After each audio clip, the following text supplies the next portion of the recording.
Thanks for tuning in to the Reinventing Church podcast. We're on a summer break, but we have a couple special bonus episodes for you. I hope you enjoy them, and you'll come back this fall when we launch again with Pastor Derek and I talking about the journey that our church is going through step by step, practically, as we're actually reinventing church with our staff members and people who are interacting with the thing that we're building together as we move forward. So enjoy this bonus episode, and we'll see you in the fall.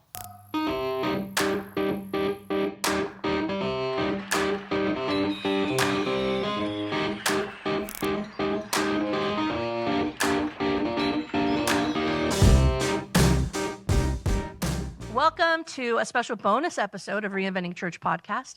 At Grace Church in Erie, PA, we're reinventing what church looks like by taking the best practices that have endured through history, including the attractional model, and reshaping that into a sustainable multiplication, disciples making disciples model of church. A big part of that shift is getting practical tools into the hands of Christians, and tonight is a great example of that. Together, we're going to be asking the big question, how can ordinary Christians have meaningful conversations about Jesus today? I'm here with Pastor Derek as usual. He's been our pastor for over 350 years. Yeah, closing in. Yeah, closing in. Thank you, Danielle. You're welcome. For that kind introduction. Yep. It's always lovely. It's been a while. Yep. But we're actually here to spend some time. We're honored to be joined with Dr. John Dickson. John is a historian, author, speaker, and host who has spent much of his career helping people explore the person of Jesus and truth claims of Christianity. He's spoken to audiences all over the world, written numerous books, and tonight he's going to help us think about how everyday Christians can have those better conversations about faith. So, thanks for being here. Thank you. Great to be here. Anything you say is automatically true around us because you have an accent.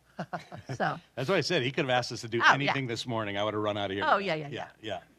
But listen, John also, we've got a little studio audience in here today, and John also gave high kudos to the restaurant we ate at last night. He said it could have held up at Ronan, could have held up anywhere in Sydney. Oh, okay. Anywhere in Sydney would have been just as much of a hit.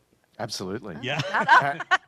Whoever owns that, runs that, should open in Sydney. It'll go nuts. Right, don't take it from They would go us. nuts for that thought. Sponsorships available. Thank you. Okay, so in Reinventing Church style, we're going to do a quick warm-up. This is a rapid fire. So I'm just going to list of about a dozen things, and you both tell me this or that. You pick which one. And you don't have to defend yourself unless we feel indignant about something, and then you will have to defend yourself. Right. Okay. Number one, coffee or tea? Tea in the mornings. Fair enough. Dare? Espresso. But listen, Not a choice. not to ruin this thing right away because it is supposed to be rapid. It is supposed to be rapid fire. No, that's great. But one funny word about dinner last night. So we did have dinner last night, and John asked the best question I've been asked yet before an event. He said, during the 3 hours in the morning, are we going to break for tea? And Sarah looked at him cross-eyed and said, what are you talking about? What is a I break? don't even think we will have tea there. Oh. So, yeah, tea I in the morning. think my exact words were, will we have morning tea? Morning tea, yes, Yeah. exactly. I even got that Which is what one calls that break Yeah. in the morning where you might have tea. Right. Yeah.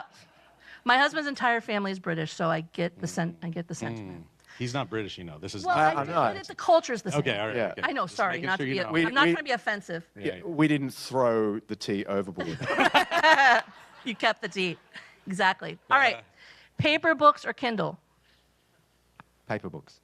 Yeah, I've converted to Kindle. Oh, awkward. Easier to take everywhere. It is easier. I love to smell the paper, though. Okay. Not the Kindle. Love the smell of my Kindle. Mountains or beach? Beach. Yeah, beach. Okay. Live audience or camera lens, whether speaking or teaching? Live audience. Yeah, live audience. Yeah, good. Early service or late service? What does that mean? For like church service, if you had like multiple choices, would you go to the early one or the later one? Depends. The early ones, so long as it's not before 8 a.m. Oh, there you go. Yeah, I'd do the early one as well. Weird. All right. So when teaching, bullet point notes or full manuscript? In between. Oh. Ooh. Yeah, I'm a bullet points. Well, it depends. If I'm live, it's bullet points. If I'm on video, it's full manuscript. Okay. Mm-hmm. All right. Ancient Rome Yes. Or modern? Okay, next. All right. Next, road trip or airplane? Road trip. Oh yeah, road Me trip too. Yeah. Good.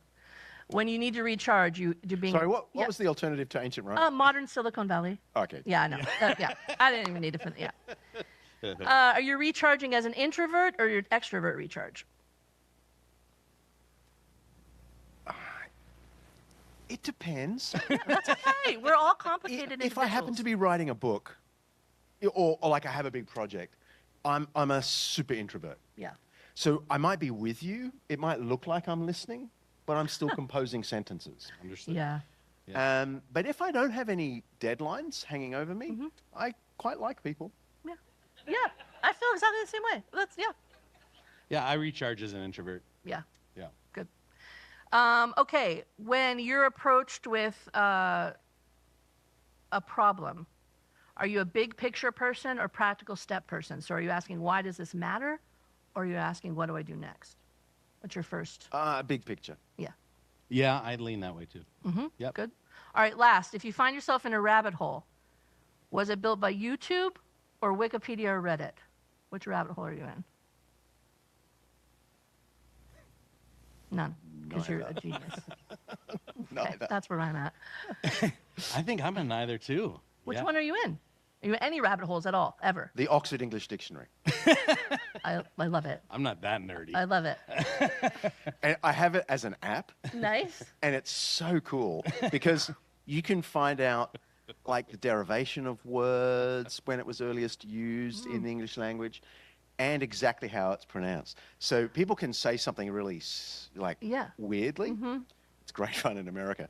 And I can pull up, and it actually has the recording of how it's meant to be pronounced. Oh, yeah. There you go. Yeah. I'm in their I'm a place. podcast rabbit hole guy. So Okay. if I'm going to get in a rabbit hole, it's probably in a podcast. Listening. Yeah. Okay. Listening. Great. Thanks. All right. John, I have a couple just for you. Oh. Well, not rapid fire anymore, just questions. Some people might not know, but you started as a musician before becoming a historian. Which version of yourself would have been more surprised by where you are today? I mean, I didn't grow up musical, so becoming a musician was sort of surprising. And I wasn't very bookish at school. And so I think most of my teachers would be stunned that I did a degree, let alone. Yeah. So I find it surprising all around. Yeah. But I love music because it's creative and it's passionate. And I love academic history because it's both imaginative, because here you are transporting yourself back into ancient Rome or whatever, but it's also really solid. Like, you've got evidence to play with, but not complete evidence. You just have to use the imagination based on all the evidence. But yeah, both are surprising, if that's your Yeah, that's great. question. Great. Talk to us a little bit about Undeceptions. Like, what does that mean? Why did you name it that? What are the goals for those who might not know? Well, I mean, the word Undeceptions, it's a really good word. I mean, I could look it up for you, but I already know that it's an excellent 16th century word. C.S. Lewis, the Oxford Don and author of the Narnia and all that, loved the word Undeceptions and used it frequently to get across the idea of undeceiving. Like, there are lots of myths, so Undeceptions is removing the myths and revealing what's truly there. So when I started the podcast, it was like the first idea that we had. And what we're trying to do in the podcast is just that. We're trying to take any topic a thoughtful person might ask of the Christian faith and undeceive them about it. Yeah, cool. So I want to jump in there. We have a podcast audience. We got a live audience. Let me just say, when I said podcast rabbit hole, Undeceptions is like at the top of my list. I'm not just saying that because John's sitting here. I'm a premium subscriber. It is one of the coolest podcasts that's out there. It's really, really, really good. And so I would encourage you, if you're listening, if you're here, sign up for that podcast. There's a free version. There's a paid version. Go for the paid version. You get lots of extra cool stuff. But my question for you is, do you have any episode, you've been doing this a while, Any episodes that stick out? Any guests that particularly stick out in terms of like just it being uber fascinating to you to think back on that, episode? So many. Wow. The episode with Tim Keller, the well-known Presbyterian who died a couple of years ago, and I got to talk to him about a year before he died. That was remarkable for me. Tom Holland, who's a British historian, not a Christian, but thinks Christianity is awesome and ought to be true, even if it's not, and changed our world. So he was fascinating to talk with. I mean, I could go on and on. Theresa Morgan is professor of Greco-Roman history at Oxford and recently moved to Yale University. And the episode with her was on how did ancient Greeks and Romans, in the time of Christianity, think about the good life? What did they think about morality? And so it was all about, if you were transported back into the first century, what was a good person? I mean, there's loads of evidence for it. She's written the standard textbook on that question. But it was and I'm terrified of her, because she is honestly one of the smartest people I've ever met. And I remember doing a symposium in Oxford where I presented a half-hour paper on something nerdy. And in the symposium were a whole bunch of other Oxford scholars. And the first question came from Theresa Morgan. And I died because she's just in another universe. Anyway, I think I only just survived her question. But in this podcast, where she's talking about ancient Greek and Roman, the good life, I then said, but okay, so when Christianity comes along in this same period, how did it change what people thought? Or what was unique about Christianity compared to the average good person on the street? And her answer was remarkable. I won't remember its wording, but basically she said, Christians completely changed what people thought was the good life because they thought God was loving in a stable sense.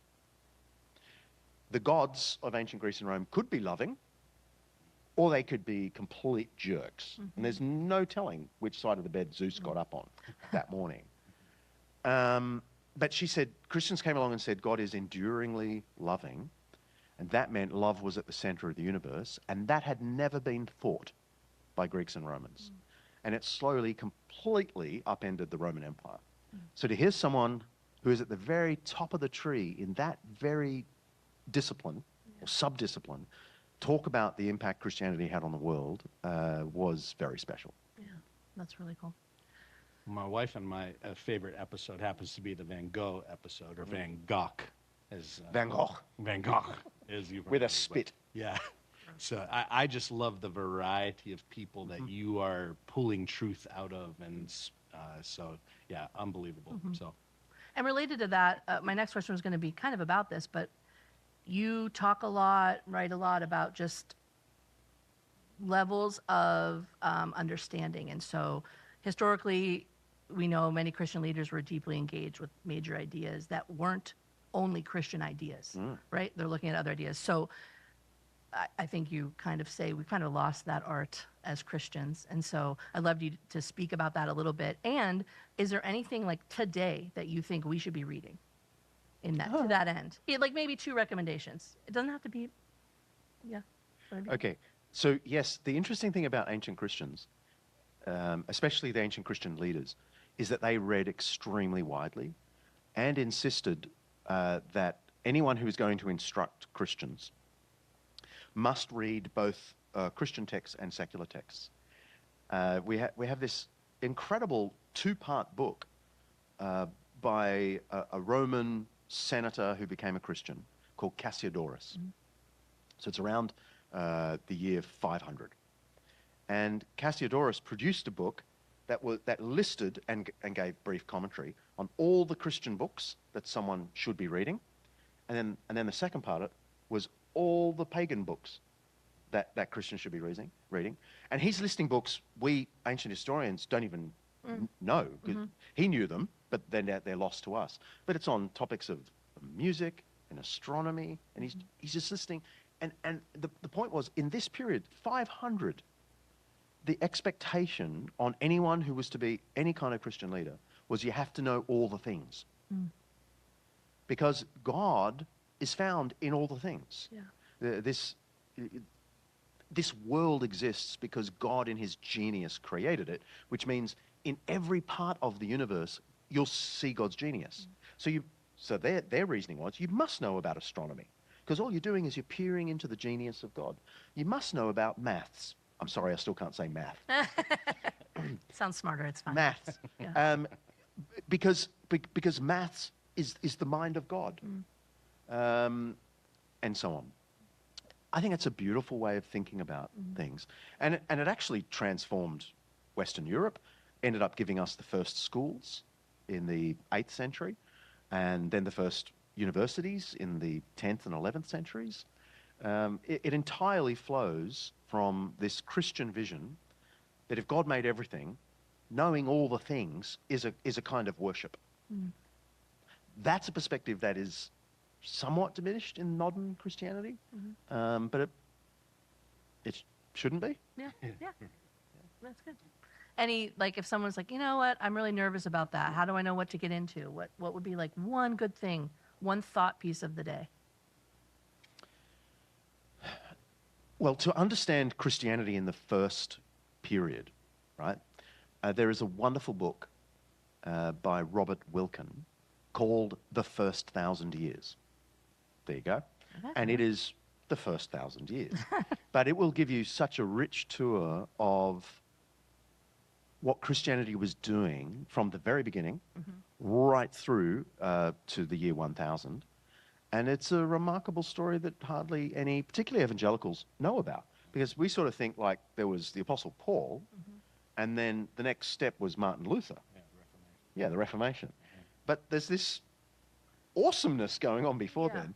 And most of the awesome things were already done in the first 1,000 years. The invention of hospitals, the invention of Christian libraries and schools, and so it all came in that first 1,000-year period. Yeah, that's great. Very recommended. Cool. Any other get to know you questions before I move on? No, I just want him to comment real quick on my first exposure to you was your book Humilitas. So that's another one of those examples of the way Christianity radically changed the world that Jesus specifically, not Christianity, Jesus specifically radically readjusted the worldview of the moment. And other than just the awkwardness of being introduced as the guy who wrote the book on humility, can you talk about humility just for a second? And Why, sure. I'm the expert on humility. Yeah. I mean, I often feel like that was my biggest professional mistake, writing the book on humility. And I tell you, my close friends have never let me forget that I was the one to attempt that. But it sort of fell out of a research project I was in. Shortly after I finished my doctorate, the Macquarie University, where I worked in the Ancient History Department, asked me to be involved in this research project exploring humility in the ancient world, where it came from. And our study group basically found what many historians have agreed with, that humility was not a virtue amongst Greeks and Romans. Because humility basically means to lower yourself. And that was contrary to your honor to lower yourself. But of course, Jesus comes along as the highest Lord who lowered himself. And so suddenly, what used to mean sort of shaming yourself, humility, from which we get the word humiliation, same root, actually, humility and humiliation, exactly the same root. This notion of being shamed or being made low was flipped. If the greatest person we ever knew lowered himself for the good of others, then that must be a good thing. So maybe lowering yourself is honorable and noble. And actually, we could put on a graph the uses of the word tapeinos in Greek and humilitas in Latin, the word humility, and show that it's already being used by 500 BC. But there's if we sort of did a little mind map or a graph, you'd suddenly see an explosion of the use of the word humility in the 1st century. And then if you look closer, you'd see that 90% of the texts are Christian texts. It suddenly explodes. In the 2nd century, it's even bigger. 3rd century, 4th century. By the 5th century, even secular texts are using humility, the word humility, in a positive sense. Even the emperors felt they had to be humble. And it's clearly the impact that Jesus made on Western culture, so that you don't need to be a Christian to be humble. Of course, there are many humble atheists, and that's fantastic. But the humble atheist is a great example of the impact Christianity has had that's almost unconscious on our culture. Yeah, great. All right, let's jump in. I want to spend a couple minutes just talking through the moment that we find ourselves in now. So from a historian's perspective, John, what do you think is unique about this cultural moment that we find ourselves in? We're turning post-Christian. Now, when I say that, it's a long process. Different parts of the West are in different parts of post-Christendom. But post-Christendom is here. It might be a century-long ship that's sailing through, and you might be at some point, you might be able to see some point of it, but it's a slow-moving vehicle. And so, obviously, in a place like Australia, it's pretty post-Christian. In pockets of America, there's still Christendom's everywhere, Basically, everyone goes to church, etc. But there are plenty of parts in America where that's not the case, where church membership has declined to an incredible degree. And most people think Christianity's defective in some ways. But the interesting thing about being post-Christian, as opposed to like a pre-Christian or pagan culture, is Christianity is still everywhere beneath the surface. So Christian ethics are still the ethics that the average humanist atheist thinks of. Human rights, dignity of everyone, equality, compassion, humility.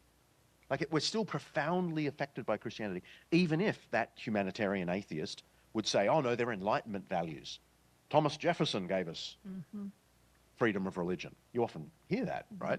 But Thomas Jefferson got it from ancient Christian texts. And we know that because we actually have Thomas Jefferson's books where he's underlined ancient Christian texts on the freedom of religion. But the secularist wants to imagine that the Enlightenment invented all these lovely virtues, and we can do without Christianity. So what that means is, it's not like trying to reach Rome, where people have no assumptions that are basically Christian. Reaching post-Christian America, there's tons of presuppositions there that are very Christian. Like, if there's a God, there's only one. That's a huge change from the ancient world, because they believed in multiple gods. Ethics, you don't need to argue much with the average secularist that humans are valuable and equal and so on. So the task is trying to work out how to talk to a culture that sort of has this half memory of Christianity still sitting there, that can be activated. And you can turn people to Christ. But there's a veneer of rejection of Christianity and an assumption that these great virtues came from not Christianity, but from the Enlightenment. That seems to be where we're at. I think Australia's been there 40 years. I think America's going there as we speak. You spoke about rejection. What are people actually rejecting when they're looking at that? Well, of course, the reputation of the church is at an all-time low. And Ipsos poll has been demonstrating this. They've been polling what people think of religion, and 4 in 10 Americans think religion does more harm than good. So 40% of Americans think, on balance, more harm than good. That's amazing. Where I come from, it's 60%, right? So spare a thought for us. But that's what, and they're not thinking Buddhism or they're not even thinking Islam. When they're thinking religion, they are pretty much thinking of the dominant religions, meaning Christianity. So that is problematic because the church is so important to Christianity. So how does one, talk about Christianity and the goodness of Christianity when people think the institution sucks? that's really difficult. Yeah. I mean, let's just jump into this. You have come up with this framework. It's a gospel bite framework. I think we have a slide for it. If you could put that up, Daryl. And for those of you just listening and not looking, we can put this in the show notes for you. Can you speak a little bit about just where this came from? You're kind of getting there, but where this came from and how you see it being helpful. Well, I mean, it doesn't matter what you call it, but it's a little snippet from something Jesus said or did. Because one thing remains in a post-Christian culture, people still think Jesus is fantastic. There are very few attacks on Jesus in post-Christian culture. And when people attack Jesus, the few times it happens, you'll find even secularists defending Jesus. It's the Christians we don't like. It's Jesus, he's great, right? So, given that, answering people's questions, not with apologetics, but with something Jesus said or something Jesus did, leaves us very close to the best thing we have going for us, which is Jesus. I mean, you might even say Jesus is the only thing Christians have going for them. And so I just firmly believe if we can point our friends to the person of Jesus instead of some intellectual argument. So I want to hop in here. Yeah. So for our purposes, and honestly for this podcast, we're thinking about how has the church kind of been trained in the way we've done things, and what might some shifts be. And when I heard you talk about this, I think this is an exact example of this sort of thing. Even in your own story, I mean, you talked about coming to Christ at 16 and then, doing evangelism very naturally, and then all of a sudden you got schooled in the ways of evangelism. And I would love for you to just share a little bit of that story with us, because I think it steeps us back into how we've approached evangelism, and then maybe do a little contrast with this this idea of, if in 60 seconds you could take your uncle at the Thanksgiving table who's said, I hate all Christians, or the church sucks, or whatever, and you don't confront him with the 4 spiritual laws. You can't give him the entire gospel account. You may not even have time to share your personal testimony. You're saying even if you could do those things, maybe the best thing to do would be this kind of 60-second bit about some intersection with the story or teachings of Jesus. So kind of take us through that run of things. Wow. Yeah, so I became a Christian. I thought Christ was fantastic. I could talk about Jesus just like I could talk about my favorite football team. There was no difference.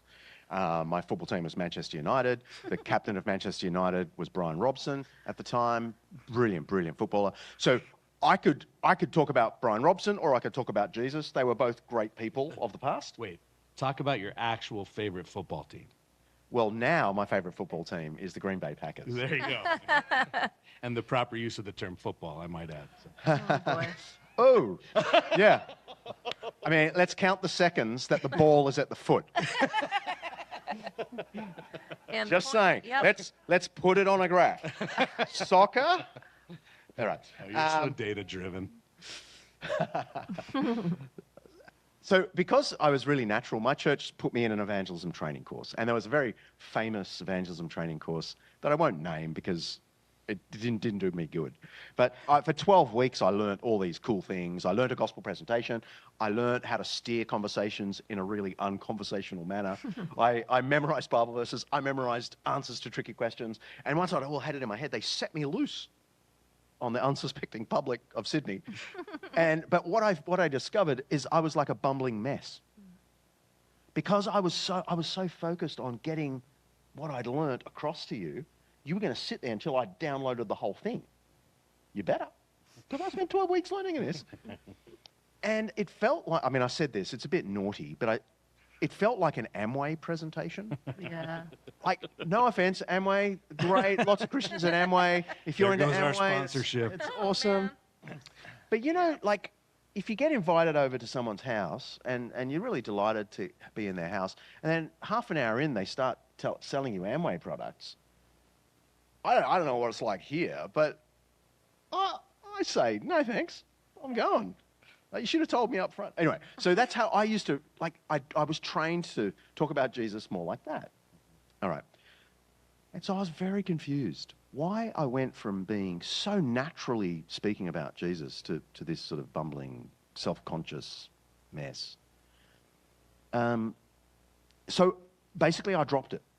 I decided never to use all that stuff ever again. And I didn't. So I sort of unlearned that, kicked it away. But over the years, I just realized that Jesus is the only thing that we have going for us. So why not just bring people to him? And so in conversations, I will, not every conversation, maybe just 80 or 90% of conversations or questions or criticisms thrown at me, you can very easily remember something Jesus said or did. You know, so the common one of, you know, Christians are all hypocrites. You know, you could launch into your, you know, memorized answer to that question, or you could just say, you know what? I agree. And you know what? No one was more critical of hypocrites than Jesus. And there's this time when he's talking to his own disciples and he said, don't you worry about the speck in someone else's eye when there's a great big log in your eye, you hypocrite. That's what Jesus is saying to his own students. So you've got some thoughts that actually are very like Jesus. Ultimately, you probably got them from Jesus, or our culture got them from Jesus. Have you ever looked into the life of Jesus? Because he has some amazing things to say about hypocrisy. Okay, so that didn't take 60 seconds, but I led them to, what is it? Matthew 6 or 7. But I didn't expound it. I didn't give the exact words or whatever. It doesn't matter, but it's something Jesus said. Or, I mean, an example I shared with people this morning, people say Christianity is so judgmental. What about that amazing account of the sinful woman who comes to Jesus' feet and weeps at his feet? You know, I could say to someone who thinks Christians are so judgmental, look, I agree, that's true sometimes, but Jesus hated that stuff. There's a time when this woman comes to Jesus, when he's in the middle of a party at the home of a religious conservative. And Jesus welcomes this woman who's lived this really bad life, we're told. And he's so gracious to her that his host, the religious leader, is outraged. You know what Jesus does? He rebukes his host and turns to the woman and says, I forgive you. Jesus hated judgmentalism and was here to offer forgiveness. Have you ever read the life of Jesus? Because there's tons of examples just like that. Right. So again, it's Luke 7. I've just bumbled my way through. The thing is, here's a challenge. Open one of the Gospels, Luke, let's go with Luke, and read it over the next whatevers. And every time you get to a new story, think to yourself, how might this answer a question of someone who's skeptical? What complaint of the Christian faith might this story? And you'll find maybe every second or third story or thing Jesus says relates directly to a common criticism or complaint or question about Christianity, including, you know, ultimately the crucifixion narrative. You think, you know, people will sort of ask about suffering and evil in the world, and I don't think you can do that in 60 seconds. But what you can do is you can say, you know, I don't have all the answers to your question about suffering, but here's one thing I know, and it's the only thing that allows me to get up each morning in this sad world and put one foot in front of the other. It's that the God I believe in was betrayed by his best friends, put through a mock trial, completely unjust, tortured, hung on a cross, nails through his hands and feet, even cried out on the cross. And that's the God I bring my complaints to, the God who himself has wounds, the God who himself has experienced everything I've experienced. So I know that doesn't answer all your problems, but I'm just saying to you, if you're suffering, you can go to this God and know that he knows everything you're going through, not just because he's all-knowing, but because he's been there. Yeah, it's so great. And as we were talking, as you were sharing this morning, my my mind goes to some boots on the ground issues in the modern church. So, and a challenge that I'll issue to our lovely audience here and anybody who's listening, we need to read and know the Gospels better. It's just one of those things of going, if we're going to do that, we better know the stories and teachings of Jesus ourselves. We're sort of meant to anyway. Yeah, you'd think that was part of the curriculum. But the other thing I loved what you said is that, because we get really fixated on kind of the, closing the deal in Amway terms, like bringing somebody right across that line. And one of your comments at the end of this sort of a conversation is just the offer to tell somebody, you should check out one of the Gospels. Like, have you ever read, and I love what you said this morning, is like a lot of people who rail against Christianity have never as adults read one of the Gospels.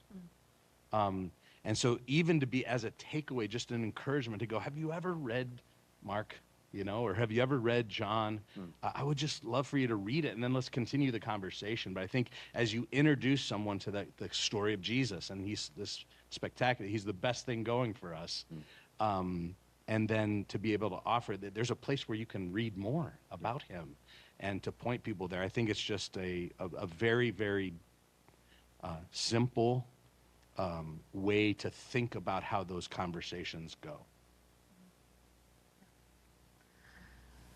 Semi-related, just my mind was wandering as you were talking. I was paying attention. I was thinking about how just there are some people who are believers who might balk at this idea for a variety of reasons, I'm sure. People balk at everything, Danielle. That's true. They do.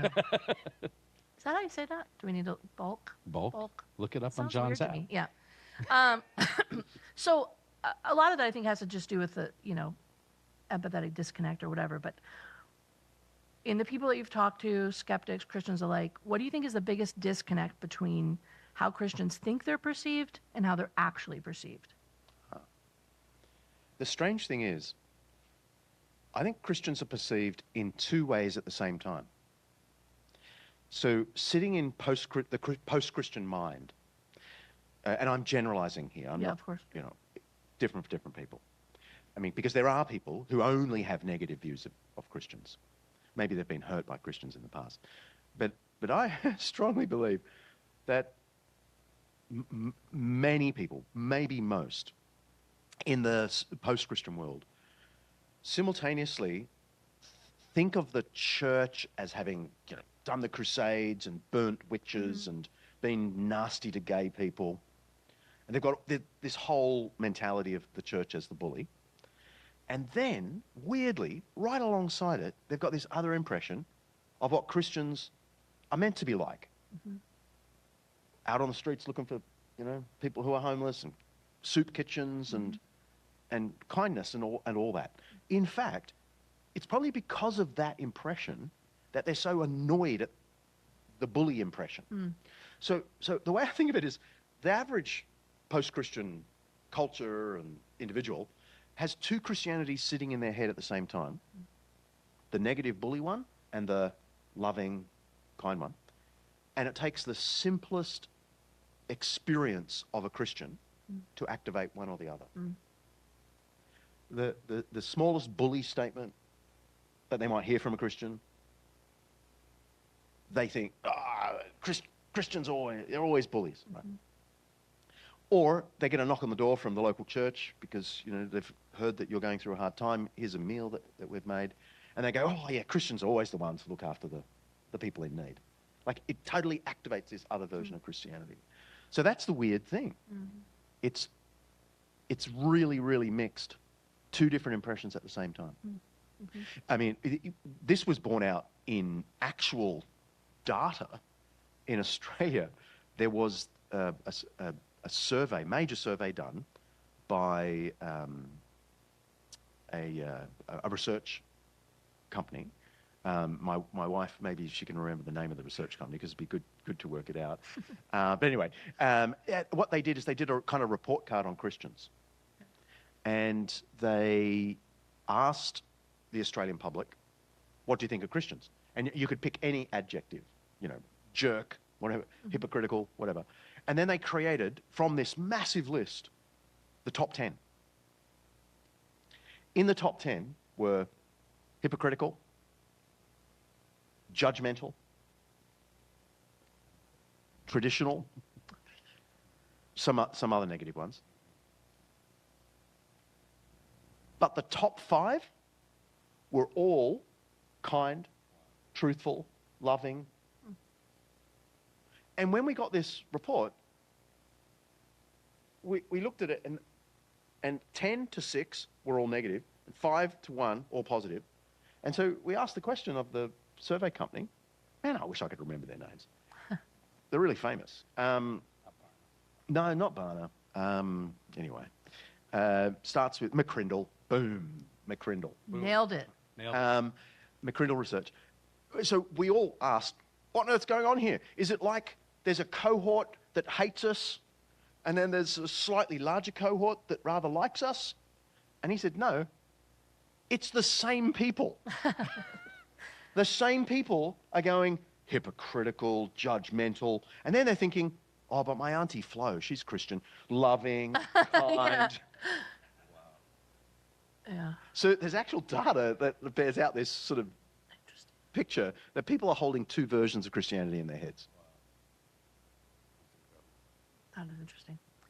Can I jump in here? Yeah, on the post-Christian thing, you've mentioned it a couple times, and even just thinking about, you said Australia is a few decades ahead of the U.S. in terms of this post-Christian drift.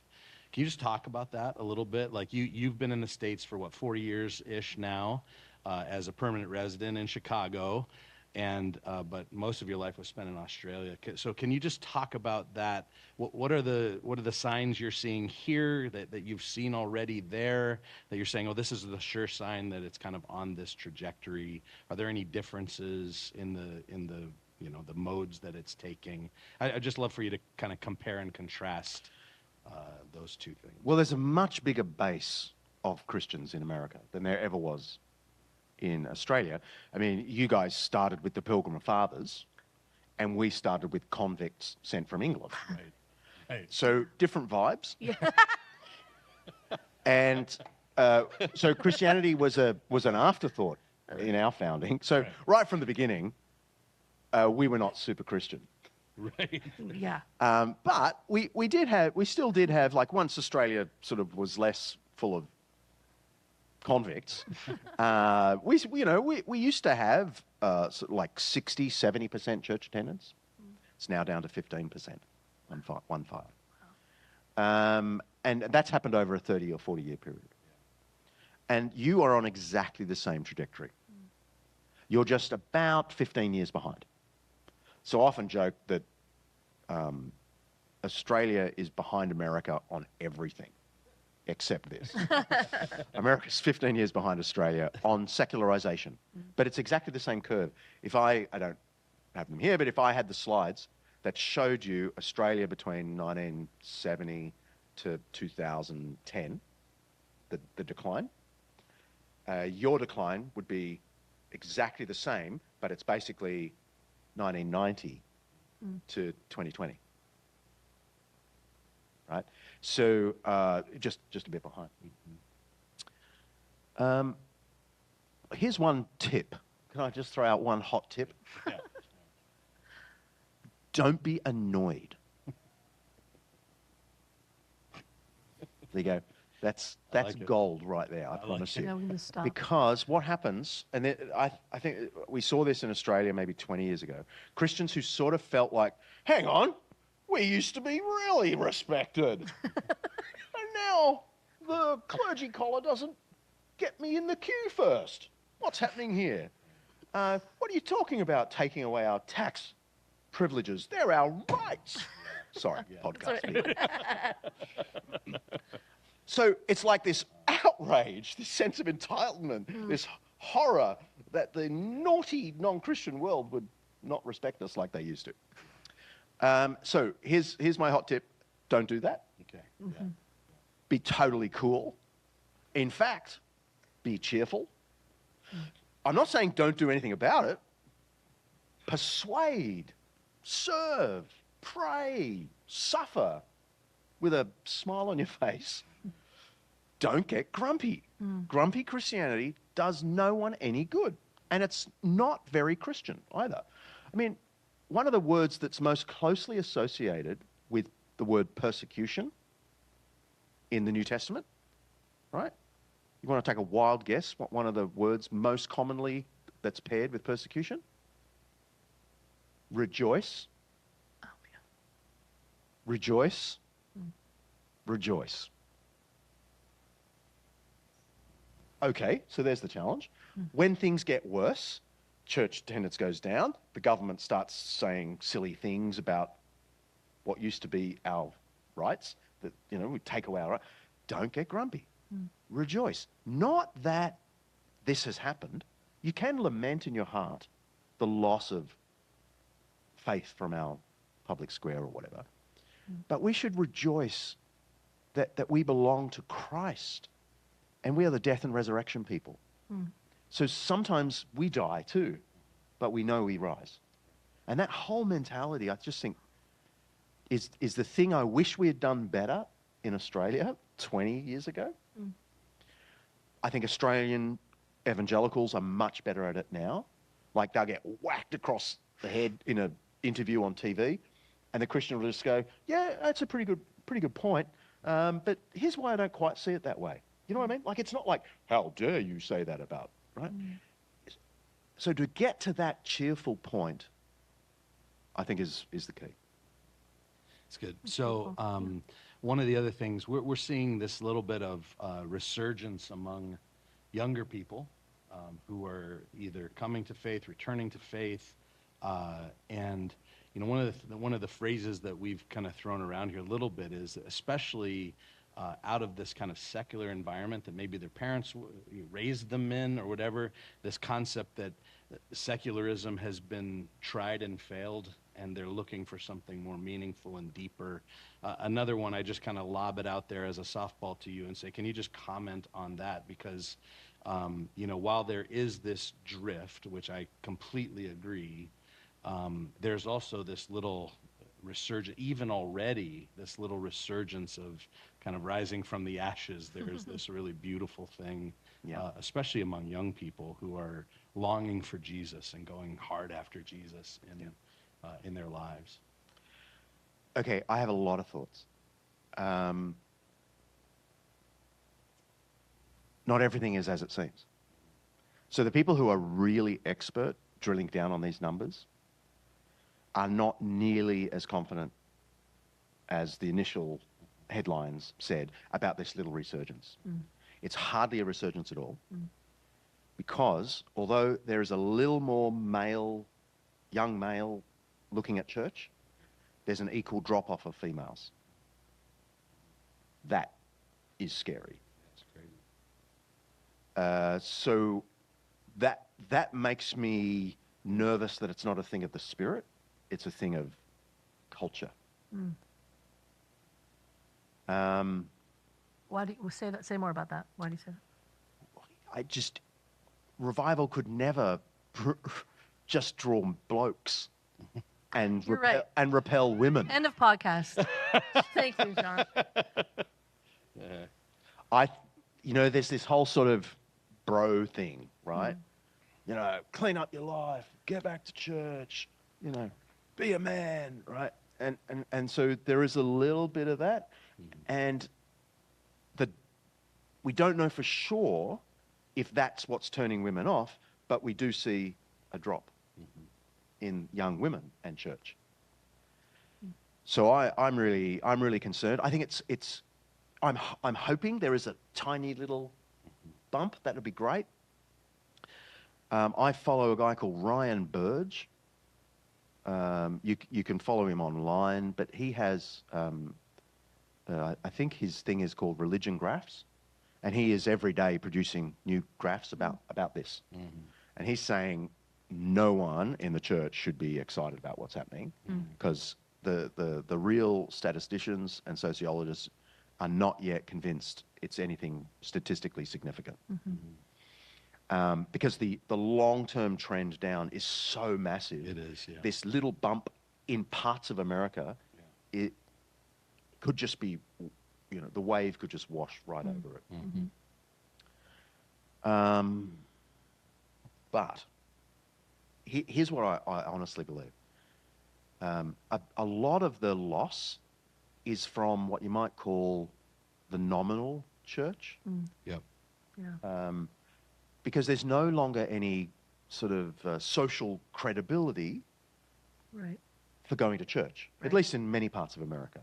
See, it used to be, I go to that church, and it used to lift your social credibility. But that's sort of gone.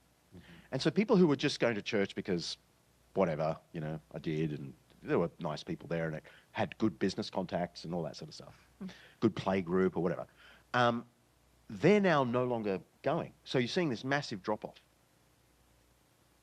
But here's the interesting thing. We may well see a bottoming out of that drop. And it will be brilliant for the church. Because if we get to the point where those who were just sort of hanging on for social reasons are no longer coming, what's left are people who actually believe this stuff. And so eventually what you're going to see is like a real bottoming out. We may get to the point where, I think Australia has basically bottomed out. And sociologists are saying 15% church attendance is bottoming out. Because it's been that way for a couple of years, and then there was a year where it sort of bumped up to 16% or something. So it's now sort of plateaued. And what that means is statistically over the long term, you might see the church growing again because the hangers-on or the sort of social credibility people, they're no longer going to church. So there's no more of those people to leave. And that's good. Right. Yeah. Yep. We want them back. We want them back with their hearts on fire for Christ. Amen. But the true church that's left is the church that's going to grow.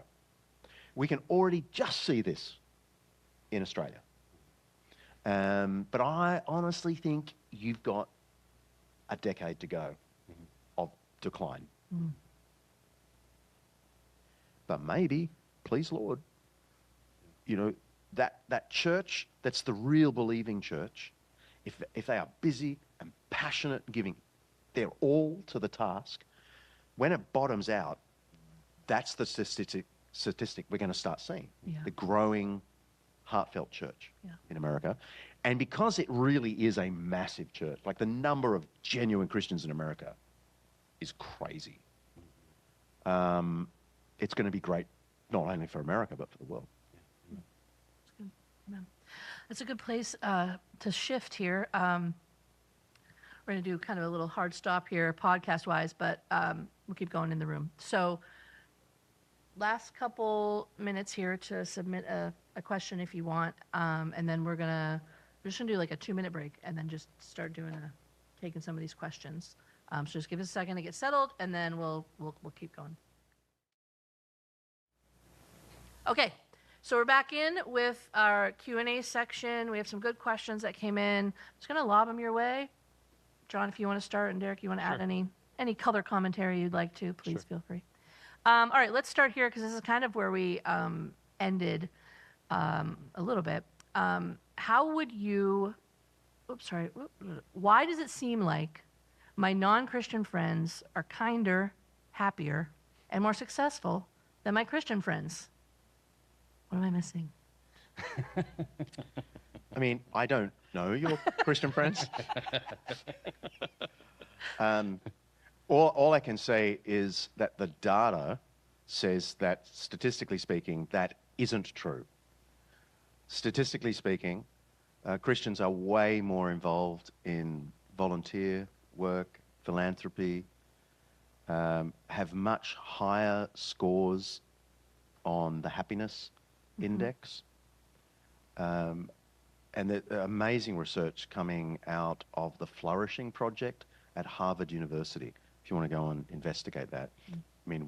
Undeceptions did a whole episode on it, so you can go and look at that. But if you just go yourself to the Flourishing Project at Harvard University, massive, the world's best exploring this.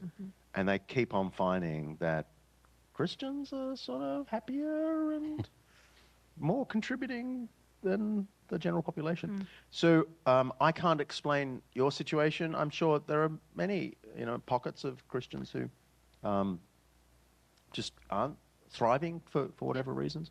And I don't want to of course, give the impression that Christians are immune from mental health problems. That's not the case. But even there, the data suggests that Christians endure mental health crises with way more resilience than the general population, which is, of course, tied into their sense of God's care. Yeah. Yeah, and not to go too dark, but, go to compare and contrast a funeral. That's good. Yeah. A Christian funeral and a non-believing funeral. It is, I don't know if you've been in both sets of rooms, I have many times. It's a radically different moment. And again, when we're talking about ultimate things, there's one way to look at a life in a snapshot of time. There's another way to look at a life over the long haul. And it may look in the moment like this person is thriving and everything is together, and it may look in the moment that this person isn't thriving and everything's not together, and things are not always as they seem. And I think there's, I've tried to pull up Jesus's words here in Matthew 5. He causes the sun to rise on the evil and the good, sends rain on the righteous and on the unrighteous. Like there's this sense that we're all participating in the common grace, the common good of God in this world. But man, when it gets to the ultimate stuff, there is something really, really different about a person who's grounded in Christ and a person who's not grounded their life in Jesus. Here's a question from Tim. How to specifically reach someone who was raised in church and now doesn't believe and has gone far away from church and now thinks the Bible is just a story as well as any other faith? Man, it depends on the relationship you have with that person. It depends what their specific reasons are. The interesting thing about doubt is that sometimes doubts present themselves as intellectual problems, which is ultimately cover for more psychological or moral doubts about the text. So what very often happens is people drift from Christianity for sort of emotional or practical or moral reasons. And then they suddenly find themselves drawn to all the arguments against Christianity and call those arguments the reasons they're no longer Christian. Yeah. I've just seen that so often that I'm just always a little bit skeptical when someone says, I've drifted from Christianity because there's no evidence. I go, okay, let's talk more. Tell me, what you used to believe and how you used to believe. Now, that is not to say there aren't some people who have had real intellectual crises of the faith. But honestly, I've been doubting a long time. I'm a world-class doubter. And I don't reckon there is a single question you could possibly throw at the Christian faith that hasn't been beautifully answered by some nerd in some book in some library somewhere. So for people who have genuine intellectual doubts, the Bible's just a myth made up, they need to do a little more work. That doesn't fly, a statement like that. Fair. Yeah, let me just say something about that too. I think I've told this story maybe on this podcast before, but this person just contacted me again, so it's fresh on my mind. I do think you mentioned at the beginning the relational component of a question like that. And, I think, as John, you alluded to earlier, this idea that we could be a people who could winsomely talk about our faith in Jesus and even winsomely talk about really difficult questions. The situation I'm referring to is I was sitting across from somebody in a fairly casual setting, and they confronted me with as soon as they found out I was a pastor. So we were doing fine until that moment. Yeah. And as soon as they found out I was a pastor, first words out of their mouth, so you're telling me you think I'm going to hell? And I said, okay, let's talk about that, And he explained the situation, where he was, and I said, yes, I do. And I hate that. I hate that I don't want you to go there, and I don't love this doctrine. I believe it to my core because Jesus believed it, but man, there's a whole thing about, I'm not sure how you've understood that doctrine, and I think there's probably things we would talk about, but yes, I'm convinced that what Jesus said about this is true. And so we had this moment, and we carried on, and I heard from him afterwards that it was one of the most compelling conversations he'd ever had about Christianity. And he said he felt more inclined to become a Christian after our conversation. And I said, why? And he said, because I thought all of you guys loved hell, loved the doctrine of hell, loved that all of people like me were going there. Like it was this thing that we just like celebrate and dance around and go, yeah, you're going to hell. Can't wait till you know, this happens to you. And he said to hear your heart of going, I don't want that for you. And so much of those edges get rubbed off in the relationship, that these hard lines that people think they believe or think they know about all Christians, that when you're in an actual conversation with somebody, man, it's a whole different dynamic if you can come at your faith just as a real person and winsomely and lovingly, compassionately for that person. So. Question from Sherry, using your framework that we talked about, pointing people to Jesus first, what would be your gospel bite to someone who says, I want no part of a God who allows terrible things to happen to good people, especially children? I mean, I would agree with them that these are terrible questions that we can hardly answer. But I would do what I did. I would go straight to it. I mean, if I'm only going to have a minute or two, I can't solve all the problems. If they're going to give me longer, I'll give them a book I wrote on that topic, right? Or get them some other, better book. But if I just have a minute or so, I'm just going to say, look, the only reason I can keep going is because I know the God that I believe in himself has wounds. He has experienced abandonment, rejection, injustice, torture, a final breath. And I would say that the rage you feel is permitted.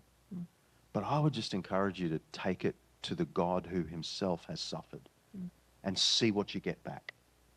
Beyond that, I can't answer all the philosophical questions.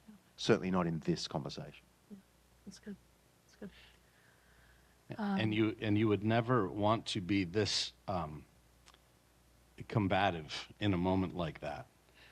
But let me just say also that no matter what worldview you find yourself in, everybody has to deal with issues like that. Yeah. And so if we are secular humanists and believe that everything is just happy accidents along the way, does it make that issue better for you, or more soothing for you to work through, or to know that there is a God who is going to make all things right in the end? And because every worldview has to deal with evil, you know, and really the starting place is to go, well, why is there even evil in the first place? Why do you, in this worldview where someone is taking advantage of someone else or whatever, like in that worldview, that's kind of accepted. I mean, if we're survival of the fittest and everybody's kind of the big man wins, like it's kind of to be expected in that worldview, you know. And again, you'd never do that in a compassionate conversation, but I do think at a philosophical level, everybody's having to grapple with these questions, and the question becomes in the pantheon of religions, does Christianity do it better than the rest? And I would argue that it does. Yeah, I mean, I did write a book on this whole thing called If I Were God, I'd End All the Pain. And my basic argument was to go through the different possibilities. And in the end, I said, I don't think Christianity has a knockdown argument, but it's probably the only view still standing. And I think that's where you can get that sort of conversation. I don't think you can be triumphant on a question like this. Yeah. Right. Yeah. That's right. Here's a specific one from Chris. How to reach a Jewish friend who doesn't believe in Jesus? Again, it all really depends what sort of relationship you have with them and so on. Yep. But the first thing you could do is know more about Judaism. And you could do that by asking the person, or you could go and read some books on Judaism. And then you could probably learn more about the Jewishness of Jesus. And there's tons of literature on the Jewishness of Jesus. And then you might be in a better position to just talk with the person about how Jewish Jesus was. Every word that came out of his mouth was Jewish. So I think that might be a way forward. But there are ways in which Jesus is different from a contemporary Orthodox Jew. But that's because there were debates in Jesus' day about what being a Jew was. Like the Pharisees weren't all the Jews, but the Pharisees ended up winning. And that's why Orthodox Judaism looks like ancient Pharisaism. But there were also Essenes and Zealots and Sadducees and a movement we call the baptism movement. Oh, and by the way, one of the Undeceptions podcasts is called Jewish Jesus. So maybe that's something to send your friend.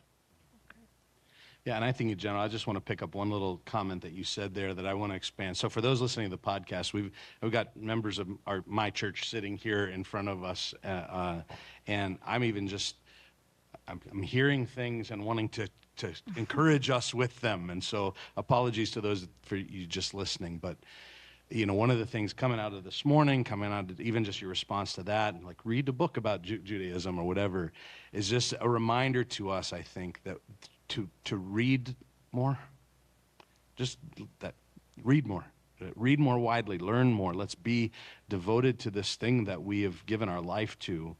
And you know, I think we just had one of, I'll leave him nameless, a younger person who's kind of getting into the job force for the first time and kind of YouTubing their way through jobs and going, I got this job, I don't know how to do that job, so I'm going to watch a 15-minute YouTube video, and I'm going to show up the next day and do that job. And then the next job I don't, I'll just YouTube. And I feel like we do this with our faith sometimes. We do this with information sometimes. And to go, how do I reach this person? Well, let me watch a 15-minute YouTube video on it, and I'll have a good approach. And it's like YouTube and social media is like a fast food version of like a delicious meal like we had last night, where just sit down to the meal and we don't fast food our way through information and relationships and serving and helping people. And so I've been inspired by your visit, John.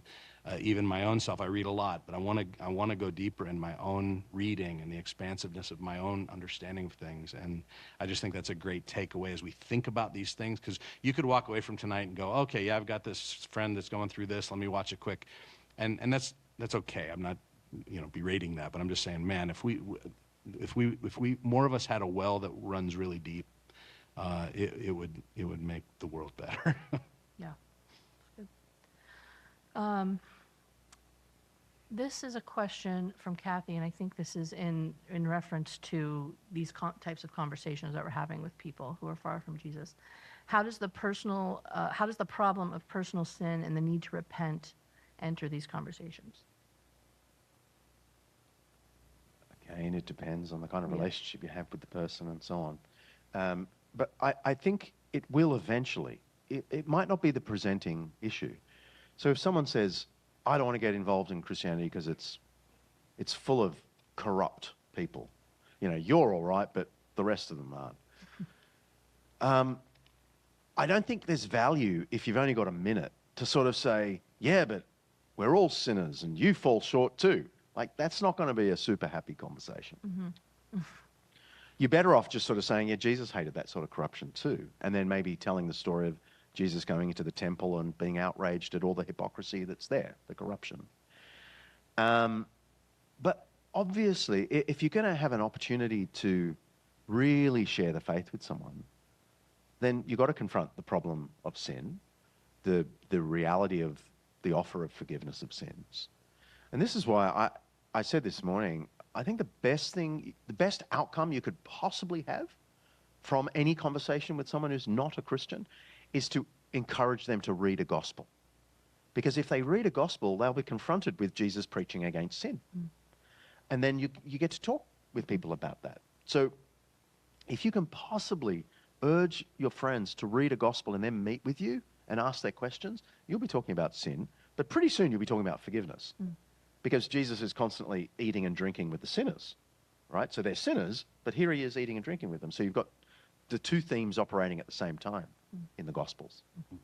Okay. Let's do a lighter one here. From Aaron. John, what made you choose to join the faculty at Wheaton College out of all the schools out there? I mean, they're the only one that asked. It's not like American colleges were beating down my door. But I was happy in Australia. I was having great fun. I had my podcast. I had my church. I taught at Sydney University. I was fine. And then Ed Stetzer is a name maybe some of you know. Was a professor there.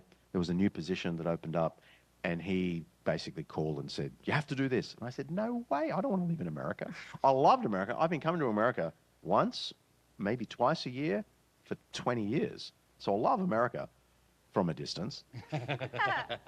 So it was very surprising. And I basically said no, no, no until I said yes.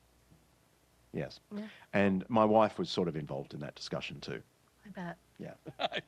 Ultimately, but just to be honest, the thing that convinced us that we should come is the feeling that, we've been trying for 25 years to reach a post-Christian Australia, that maybe the Lord has just been preparing us to help come here and help others reach a post-Christian America. Yeah.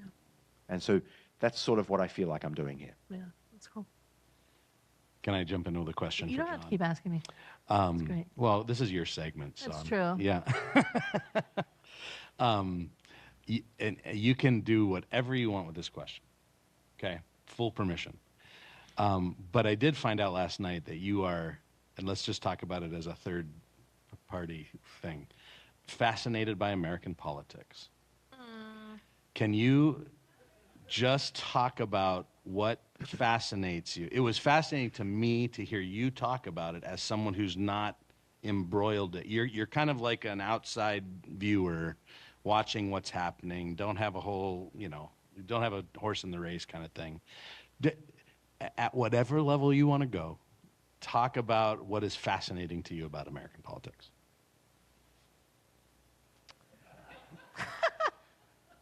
Yeah, like I am a bit of an American politics junkie, and it's partly because I don't really have skin in the game very much, right? So I'm fascinated by the very different perspectives that are in America.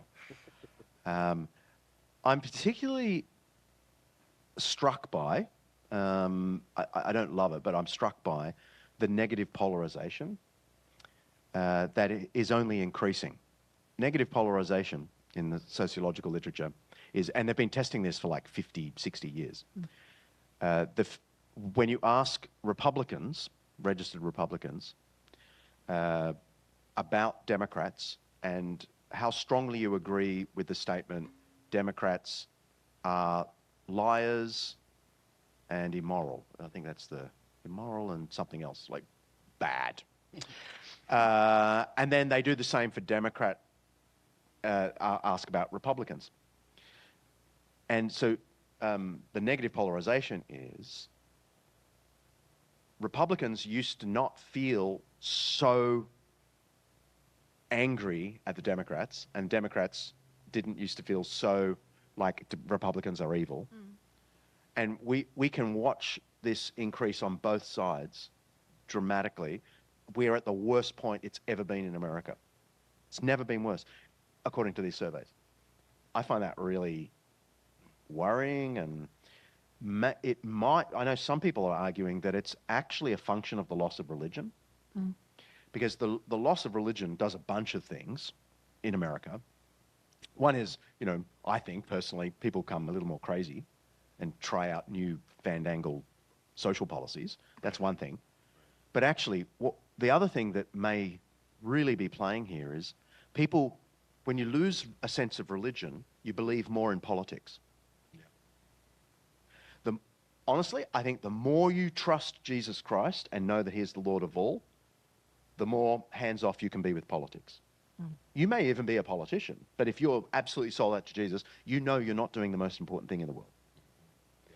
But the less confidence there is in Jesus Christ, the more you have to think the only hope for our nation is politics. And so the stakes, we tell ourselves, have never been higher. Yeah. And it's not true. So, nice. There's Love more it. I could say. But that's It's something to really work on.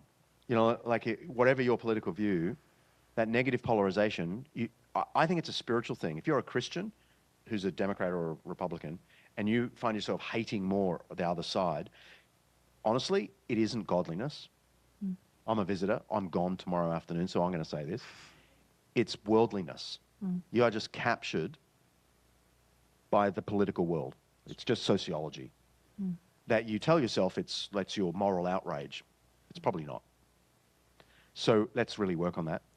And whatever side you're on, try and reach out to the other side. Let's mess with people's heads. Yeah, that's good. And churches, I think, should studiously avoid political partisanship. Because as soon as you become really politically aligned with one side or the other, you're making a choice not to evangelize 50% of the country. That's right. Okay, but I really am going tomorrow afternoon. So That's good. Let's pivot just a minute here. We have a couple related questions, more lining up with traditional missions, quote unquote, global missions, from Aiden and Kenzie and Kaylee. Do you have any advice or wisdom for sharing about Jesus to those who have never heard his name at all or are practicing a different religion altogether? Well, obviously, learn about the other religions. That's good. I mean, I don't mean to turn this into an advertisement campaign, but I did write a book called A Doubter's Guide to the World Religions. And it takes you through the history and texts of Hinduism, Buddhism, Judaism, Christianity in all its forms, and Islam. And I think that it's a good introduction for the world religions. So you've got to know and respect where people are coming from before you can talk with them. And so if they're people who are locals, who are, say, Muslims or Hindus or whatever, the best way to have a conversation about Jesus is to ask them all about their religion. Don't even go there with, like, I'm going to try and get 3 gospel stories across. Just go and ask them all that you can about their faith, because guaranteed they're going to say something about, oh, what do you believe? And so you'll have an opportunity to talk about Jesus. We're getting close to the end here, and I'd like to use these final couple of questions to kind of set up our closing. So let me give you the closing question first, and then I'll give you the Q&A question. So my thought was to talk about if we could reinvent how the church approaches evangelism for the next generation, what would need to change and what absolutely should not change. That's kind of where I'm going at the end, okay? So here's some questions that came in that I think set that up. Let me just summarize. From my experience, it's felt difficult to find fellow Christians who are passionate about intentional evangelism. What are some ways or a first step to help encourage, inspire other Christians to step into it? For example, when I ask people to join, a common response is, I'm not good enough to make an impact. Yeah. Well, I'm of the view that not every Christian has to have that same desire to go knock on doors and so on. So if that's where the question's coming from, you just got to be careful not to impose your personality on someone else. So there are evangelists that Christ has given to the church, and you can hardly shut them up about Jesus, and they're awesome. But what they tend to do is they think, why isn't everyone like me? You should be like me, right? And we sort of impose this on each other, and you got to drop it. It's not real, okay? Because you don't know, like, whether the person you're trying to get to go door knocking with you, they actually pray their hearts out more than you do. Well, the way the New Testament teaches it is that person is doing every bit as much as you are for the advancement of the gospel. Because if you're praying for your neighbors to come to Christ, you're praying for the gospel to go out to India or whatever, you might as well be on a street corner preaching, the way the New Testament thinks of this. You are contributing to the gospel through prayer. So let's not be too harsh on each other. But obviously, the general way to lift people's desire to commend Christ to the world is for people to know Jesus better and to think he's awesome. So I'm a big believer in what motivates people in the end to do whatever they can do to reach out isn't an evangelism program. It's a heart that thinks Jesus is just the best thing going. So one of the clearest texts in the Bible urging all Christians to do something goes like this. It says, don't fear what they fear. Do not be frightened. But in your heart, set apart Christ as Lord, always being prepared to give an answer to everyone who asks you to give the reason for the hope that you have. But do this with gentleness and respect. So that's 1 Peter 3:15. But it begins with, in your heart, set apart Christ as Lord, always being prepared to give an answer. So the answer to your own evangelistic motivation isn't, do I have the right programs? Have I read the right books? As important as that might be. It's, have I really set apart Christ as Lord? Do I know he is Lord? No one else is. Politics isn't Lord. Radio talk show hosts aren't Lord. The YouTube, influencer is not Lord. Jesus is Lord. The more you know that, believe it, feel it, the better, the best version of yourself you will be. Mm.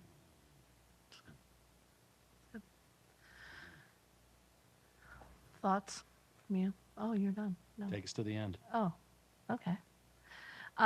So, John, you're spending time with skeptics and seekers. Derek, you're spending time building local churches. Are there things that you have observed about each other or what you've been maybe talking about that maybe each of you sees that the other might be missing or might benefit from your perspective? No way. He's awesome. Same. Not personally. Just when I grow up, I want to be Derek. Yeah, no, come on. Think of it as your word for the local Your word church. for the, yeah. Your word for the local church. Maybe not me personally. No, like, Okay. I honestly believe that the local church is the most important evangelistic thing on the planet. Way more important than being a professor at Wheaton College, way more important than writing books or making movies or any of those things that do commend Christ. Because you can always argue against a pretty good book about Jesus or a great lecture or a podcast.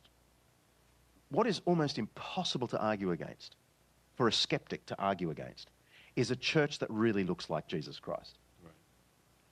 Because you might come with all your skepticism, Christians are dumb, and then you just meet this whole family of people that are pretty thoughtful. Yeah.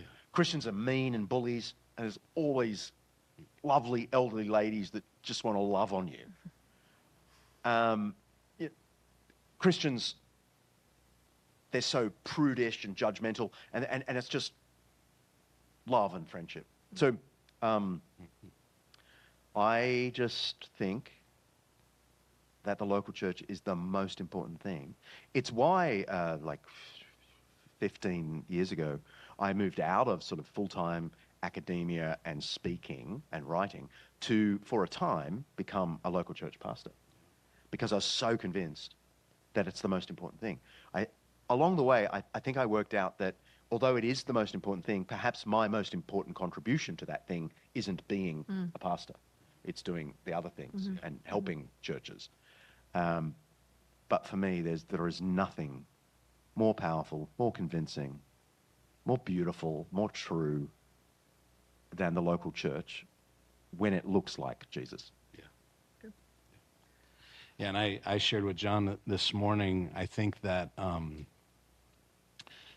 same. I'm a huge fan. I follow you everything you've done. I shared with him this morning our recent journey into really trying to make these discipleship outcomes of our faith into practical things that people can do. And I think it's just this thing that I'm finding so much fruit in right now of seeing people who, for 30 years I've stood in the pulpit and said, reach your neighbors with the gospel and pray for your friends and read the Bible and said these things, and coming to realize that, man, if we can get that into some really usable tools that people can use in their everyday life, that we're bridging an important gap that may be there. And so that's not any kind of critique on what John's doing, but that's just, I think, a piece of the puzzle to say, how can we break Christianity, like living the Christian life, down into its usable forms? and help to coach people and train people. This is how you do it. I mean, you talked about the catechesis this morning in those early days of, long 3-year programs of just going, here's what it means to be a Christian, and we'll teach you for 3 years and 144 hours or whatever it was. And now, do you want to convert to Christianity? And so that was all pre-conversion. And so, part of that, I think reclaiming part of that and just going, man, we need to just talk about how does this actually play out in the real world and help equip people to do that. And so I'm very passionate about that these days. The other thing with John in particular, I prayed for you this morning and I've been thinking about it today a little bit, that because of your position in academia, because of your all of the things you've written, you have access to people and ideas that the local church doesn't have access to. And so this is an admiration thing and a go get 'em thing, because you do have an incredible platform to reach people that I'm not going to reach, because they'll listen to you, and you have their ear in the form of faith. And so I just think that's such a fantastic thing of thinking about how different leaders in different contexts and capacities or whatever can reach different kinds of people. And so I'm super encouraged by your ministry. I love you too, mate. Thanks, buddy. Okay. All right, we're going to end there. We want to honor John's time. He's going to preach tomorrow, so we want to get him out of here. Thank you so much for spending tonight with us. I know that was a sacrifice on top of everything else you've been doing this weekend. It's been an honor. And thank you guys, those of you who submitted questions. If we had some lingering ones, we'll try to get at them through a blog here in the next few weeks. Again, you can catch up with Dr. John through his podcast, Undeceptions, where he explores some aspect of life, faith, history, culture, or ethics that's either much misunderstood or mostly forgotten. And for Pastor Derek, our podcast, Reinventing Church Season 3, launches in September, but we'll have a few bonus episodes sprinkled throughout the summer, including this one. You can subscribe to both those podcasts wherever you get your podcasts. Thanks so much for joining us. Thanks, everybody. Bye.